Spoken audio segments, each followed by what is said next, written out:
J'arrive, Brigitte. Je dois tout d'abord faire un point avec Édouard. Ça permet papa, mais... Mais qu'est-ce que c'est que cette couronne? Elle me va plutôt bien. Ah, Édouard. Oui, bonjour, monsieur le Président. Bonjour, Édouard. Mais bien sûr que c'est moi. Un petit plaisantin a dû mettre un filtre dans ma caméra. Oh, mais Édouard, je vois qu'on vous a joué le même tour. Vous êtes à moitié albinos. Monsieur le Président, c'est une dépigmentation due au stress. Et cela ne date pas d'hier. Sans doute. Mais dites-moi plutôt, Édouard, comment se passe ce déconfinement? Tout va bien? Eh bien, Monsieur le Président, il semblerait que nous ayons un problème ce matin. Édouard, pardonnez-moi de devoir vous interrompre, mais le ministre de l'économie m'appelle sur une autre ligne. Je vous réponds tout de suite. Bonjour Bruno, comment vas-tu? Dis-moi Bruno, tu as ta tête des mauvais jours. Que se passe-t-il? Raconte à papa. Monsieur le Président, depuis ce matin j'ai cette face de porc et je n'arrive plus à cligner des yeux. Bruno, calme-toi et garde les yeux ouverts. Il semblerait que nous soyons victimes d'un nouveau virus. Mais dis-moi plutôt, comment se passe la reprise économique? Ça bosse? Monsieur le Président, je vous contactais à ce propos. Les Français ne sont pas partis travailler ce matin. Bruno, il n'est que 8h03. Ça a dû certainement bouchonner devant les écoles. Ah, d'ailleurs, le ministre de l'Éducation nationale cherche à me joindre. Tu réfléchis à un nouveau type de pénalité et je reviens vers toi. Jean-Michel, bonjour. Bonjour, Monsieur le Président. Ah, Jean-Mi, je vois que tu as été épargné. Ça fait plaisir. Comment? Non, rien. Mais dis-moi plutôt, Jean-Mi, comment s'est passée la rentrée ce matin? Un peu difficile, non? Monsieur le Président, pas un enfant ne s'est présenté à l'école ce matin, et aucun de nos enseignants n'a regagné son établissement. C'était bien ma crainte, Jean-Mi. Ton calendrier n'était pas très clair. Et te voilà touché par ce nouveau virus. Oh, mais c'est pourtant très simple, Monsieur le Président. Aujourd'hui, les enfants ayant un nom de famille, dont la première lettre est comprise entre le G et le R pour les classes élémentaires, et tous ceux de 6e B, 6e F et 6e D dans les collèges, situés dans un rayon de 23 km autour de la résidence principale des zones départementales Vert-Pomme et Vert Émeraude sur la carte du déconfinement, devaient se présenter entre 7h35 et 7h45 pour ceux ayant les yeux bruns et à partir de 7h50 pour tous les autres. On pouvait difficilement faire plus clair. Je n'ai pas tout suivi, Jean-Mi. Ma ligne était coupée. Mais je vais reprendre Edouard pour tenter de comprendre. Edouard, dites-moi, mais qu'est-ce que c'est que ces carabistouilles? Où sont les Français? Monsieur le Président, c'est ce que je cherche à vous expliquer depuis tout à l'heure. Les Français sont tous dehors. Dehors? Mais où ça? Eh bien, devant chez eux, dans la rue, dans les parcs, de partout. Mais enfin, Edouard, nous avions dit aucun rassemblement dans l'espace public. Les gamins à la garderie et les parents au turbin. J'appelle Castaner. Christophe, la situation devient complètement croquignolesque. Que se passe-t-il? Je ne sais pas, Monsieur le Président. Je sors à peine du Malda. Mes services viennent tout juste de m'en informer. Mais que fait la police? Envoyez les CRS. L'ordre doit être respecté, Christophe. Mais Monsieur le Président, l'ordre est respecté. Chacun se trouve à 1 mètre de son voisin. Ils s'étendent. Ils vont bientôt couvrir l'ensemble du territoire. Mais que font-ils? Ils se parlent. Hein? Les Français se parlent? Allumez la télé, Monsieur le Président. Vous pourrez vous faire une idée. Hmm?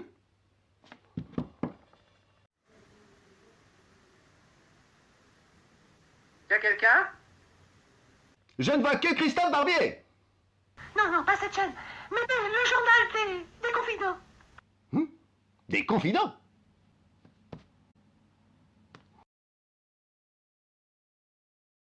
Tout comme la classe dirigeante qui, pour l'heure, semble totalement déconnectée de ce formidable mouvement citoyen. Comme vous pouvez le voir sur ces images, ce matin, le patron du MEDEF, comme tous les matins depuis le 1er mai, est venu déposer sa traditionnelle gerbe sur la tombe des droits des travailleurs.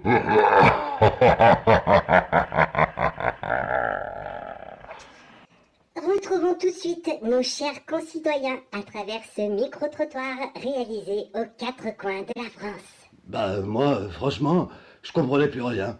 Je bosse à peine à 60 km d'ici, mais c'est dans un autre département qui est classé rouge. Alors je savais pas si je pouvais y aller ou pas. Et puis bah, ce matin, quand je suis sorti, j'ai vu tous ces gens dehors, alors je suis resté avec eux. Ma fille devait reprendre aujourd'hui. Alors la semaine dernière, j'ai appelé l'école, mais ils m'ont dit que si les conditions de sécurité n'étaient pas réunies, ils ne réouvriraient pas. Ils devraient appeler ce matin. Mais ce matin, impossible de les joindre. Alors je dis à ma fille, allez, il fait beau, les parcs ont réouvert, viens, on sort. Et puis bah, quand on est sorti, on a vu tous ces gens. Au départ, avec mon époux, nous pensions que le confinement se prolongeait pour nous, car nous avons tous les deux plus de 65 ans. Mais je lui ai dit ce matin, allez, allons voir. Et quand on est sorti, on a vu dehors tous ces gens de tous les âges. Je suis journaliste, j'anime un blog sur le web. J'écris aussi des éditos pour certains journaux. Je prends position, je critique. Et puis ce matin, bah, quand je suis sorti, je me suis dit, mais peut-être qu'il serait temps de participer, non? Alors je suis resté. J'ai dû fermer ma librairie, bah, comme beaucoup de commerces dans le quartier. Pourtant, on n'est que deux à y bosser. On a guère plus de 5 clients à la fois, mais bon, bah, je me suis résolu. Et puis, j'ai vu qu'Amazon continuait ses livraisons. Avec pourtant beaucoup plus de personnel et des conditions de sécurité qui semblaient pas vraiment respectées. Alors je me suis dit, mais c'est quoi ce truc? On nous parle de sécurité sanitaire. On nous demande de faire des sacrifices et puis les règles sont pas les mêmes pour les gros. Alors ce matin, bah, j'avais plus trop quoi faire. Je savais pas si j'allais rouvrir. Et puis en sortant, j'ai vu tous ces gens et je me suis dit, bah... Ah non, tu peux pas l'accepter. Ah ouais, eh ben moi j'étais livreur chez Amazon. Et avec mes collègues, depuis le début on a protesté contre les conditions dans lesquelles on travaillait. Mais ils nous écoutaient pas, ils en avaient rien à foutre. Alors, quand le tribunal a exigé qu'ils changent les conditions, qu'est-ce qu'ils ont préféré faire? Ils ont fermé la boîte. On a été mis au chômage partiel, ouais, payé par l'État français. Et eux, ils ont continué depuis les pays limitrophes à livrer dans la France en faisant appel à des livreurs privés. Et puis ce matin, bah, mon patron m'a rappelé, il m'a dit Hé Bono, on rouvre, tu viens travailler? Ben je lui ai dit, va te faire foutre, connard, non? Et puis là, je suis avec les gens, ouais. C'est pas possible, on va pas continuer comme ça. Je suis pharmacienne et mon établissement derrière moi est fermé. Alors, je suis restée ouverte pendant tout le confinement. Et comme toutes les pharmacies, quand des clients venaient me demander des masques, eh bien, je ne pouvais pas leur vendre, car je devais réserver le peu que j'avais au personnel soignant, et puis de toute façon, très vite, je n'ai plus pu m'approvisionner. Alors, depuis que les grandes surfaces ont le droit, elles aussi, d'en vendre, eh bien, je suis un peu scandalisé par le fait qu'en quelques jours, elles ont réussi à constituer des stocks de plusieurs millions, quand moi, je continue à peiner à en obtenir. Alors, je me suis dit ce matin, bah stop. Ouais, alors, c'est pas pour me donner une fausse excuse, mais je crois que je me droguais quand même, parce que j'en pouvais plus de ce monde matérialiste, consumériste, tous ces connards là, comme des robots qui allaient bosser pour engraisser les actionnaires de leur entreprise. Alors voilà, bon bah, avec le confinement, c'est sûr, ça a été plus difficile pour m'approvisionner, et bah, c'est vrai, je forçais, quoi.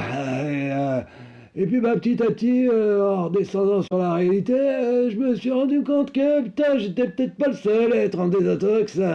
Et puis là, ce matin, bah en fait, au départ, je sortais pour aller voir mon dealer, et puis putain, d'un coup, je vois tous ces gens là, sont pas allés bosser. Putain, je vais peut-être leur parler. L'école de mes enfants a réouvert ce matin. Mais impossible pour moi de savoir si les conditions de sécurité allaient être respectées. Alors, j'allais pas y remettre mes gosses. Alors je leur ai dit, allez venez, le parc a réouvert, on va faire un tour. Et puis, quand on est sorti, on a vu tous ces gens. C'est mon premier jour de repos. Ouais, dans mon service, on s'est dit, ça va mieux, on va commencer à relâcher la pression. Et puis, quand je suis sorti ce matin, bah, j'ai vu tous ces gens, ils ont commencé à m'applaudir.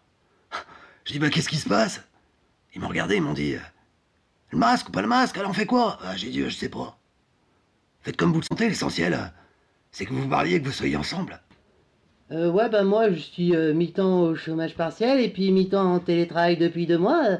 Et puis, bah évidemment, quand je vois ma fiche de paye, à la fin, je me dis, bah, je m'y retrouve pas trop. Hein. Alors j'ai demandé à ma patronne, pourquoi c'est vraiment pas très avantageux les positions que tu vas donner. Elle me dit, bah ouais, mais tu sais, moi, j'avance tout cet argent, l'État, il m'a encore rien donné. Je me suis dit, ah bah, j'aurais dû me faire embaucher à Air France, ils ont touché 7 milliards. Ouais. J'étais caissière au mini-market. Alors au début, c'est vrai, j'avais peur. Mais finalement, ça a été très sympa. Les gens étaient gentils avec nous, mais surtout, on a dû traiter avec des petits producteurs locaux et on alimentait nos rayons comme ça, avec des produits finalement de qualité. Et puis c'était cool de pouvoir aider les agriculteurs du coin. Mais ce matin, devant le retour des livraisons d'importation, quand j'ai vu mon patron, le sourire aux lèvres, me dire « Eh ben allez, on remet tout ça en rayon, mais on va maintenir des prix un peu plus hauts, comme ça, on réalisera une plus grosse marge. » Mais là, je me suis dit « Mais non, quoi. Je peux pas continuer. » Oui, alors moi, ça fait des années que je participe à des marches pour le climat, à des manifestations comme ça, pacifistes, et puis ça faisait un petit moment que je pensais quand même à, je sais pas, du boycott, des petites actions de sabotage, tout ça, et puis là, d'un coup, quand j'ai vu que tout s'était arrêté, grâce au coronavirus, quoi, que d'un coup, les trucs qu'on nous disait, ouais, ça prendra 25 ans, c'est pas possible tout de suite et tout, là, d'un coup, tout était à l'arrêt, je me suis dit, oh, cool, ça va peut-être montrer à des gens que... Et puis, là, quand j'ai vu qu'ils voulaient tout reprendre comme si de rien n'était, je me suis dit, non, ça va pas, non. Allez, on bloque. Putain, pendant des années, ils nous ont dit, il n'y a pas d'argent magique. Réduction des personnels, diminution des budgets, fermeture des lits. Et puis là, d'un coup, ils nous débloquent des milliards. Discours après discours, il leur rend hommage. Il appelle ça une guerre. Eux, c'est les combattants de première ligne qui disent derrière son bureau. Eh ben, stop là. Stop. Je suis enseignante en CM2 et je devais reprendre aujourd'hui, avec un groupe ce matin et un groupe cet après-midi de 15 élèves. Mais avec mes collègues la semaine dernière, quand on a vu les conditions de sécurité qu'on nous demandait de faire respecter à des enfants de 10 ans qui n'étaient pas sortis de chez eux depuis 2 mois, on s'est dit, mais on nous parle d'inégalité sociale, on nous dit que certains d'entre eux n'ont pas eu accès au programme sur Internet pendant le confinement, et ils croient quoi là? Il reste même pas 2 mois d'école? On va leur faire rattraper le retard? Alors avec mes collègues, on s'est dit, non, on n'ira pas. Et puis ce matin, l'école, elle est restée fermée. Ouais, bon, alors moi, c'est vrai que ça faisait déjà quelques temps que je trouvais qu'il y avait des trucs qui fonctionnaient pas très bien dans cette société. Ça fait pas super longtemps que je bosse, je gagne de l'argent, j'achète des trucs, je travaille, j'achète des trucs, je sais pas, il y a quelque chose qui me semblait pas tellement vendant. Puis alors là, je vois, pendant le confinement, je pouvais plus acheter des trucs, puis en fait, ça m'a pas vraiment manqué. Peut-être que j'en avais pas besoin, alors je me dis, là, c'est grâce au confinement, mais si tu continues pas, c'est juste que t'es con. Alors moi, j'ai jamais aimé mon boulot. Bon, tous les matins, quand je me levais, je me disais, si, tu vas, t'as des gosses, faut bien les faire vivre. Donc là, depuis 2 mois, chômage partiel, donc je suis à la maison, du coup, je découvre mes gosses. Puis là, ce matin, il était question d'y retourner, mais je sais pas, il y avait un truc, j'y arrivais pas, quoi. Je voyais mes petits, ils étaient là, l'école, de toute manière, elle était pas ouverte. Je me suis dit, non, quoi, tu vas pas y aller, hein. Ils vont avoir faim, mais tu restes avec eux, quoi. Et puis je crois que j'ai bien fait, parce que même pas 1 heure après, il y a mon boss qui m'appelle, il était en larmes, première fois que je vois des émotions chez lui, dépôt de bilan. Hier, j'ai enfin trouvé le courage d'aller voir mon époux en EHPAD. Bon, 25 ans d'écart, c'est sûr, quand on était jeune, ça se voyait, mais bon, ça posait pas de problème. Là, à nos âges, c'est différent. Alors, j'ai observé toutes les conditions de sécurité, j'avais un masque, il en avait un aussi. Il y avait une vitre de plexiglas qui nous séparait, on était chacun à 2 mètres de distance. Il m'a pas reconnu. Bon, ce matin, du coup, c'est vrai, j'avais envie d'être avec des gens. J'en ai ma dose. Arrêtons cette télévision. Édouard, qui coordonne cette insurrection? Nous ne sommes pas encore parvenus à les identifier, Monsieur le Président, mais j'ai contacté Philippe Martinez. Je vous le passe. Le virus a encore frappé Marty. Nous sommes atteints tous les 2. Mais pourquoi me dites-vous ça, Monsieur le Président? Marty, fais quelque chose. Je m'efface de la photo. Monsieur le Président, je n'en sais pas plus. Je n'ai moi-même pas été consulté par ma base. Mais il semblerait que cette mobilisation rassemble bien au-delà de mon mouvement. Je ne céderai pas à la peur. Bruno, où en sont les marchés du pétrole? Les cours du pétrole se sont totalement effondrés. Comment?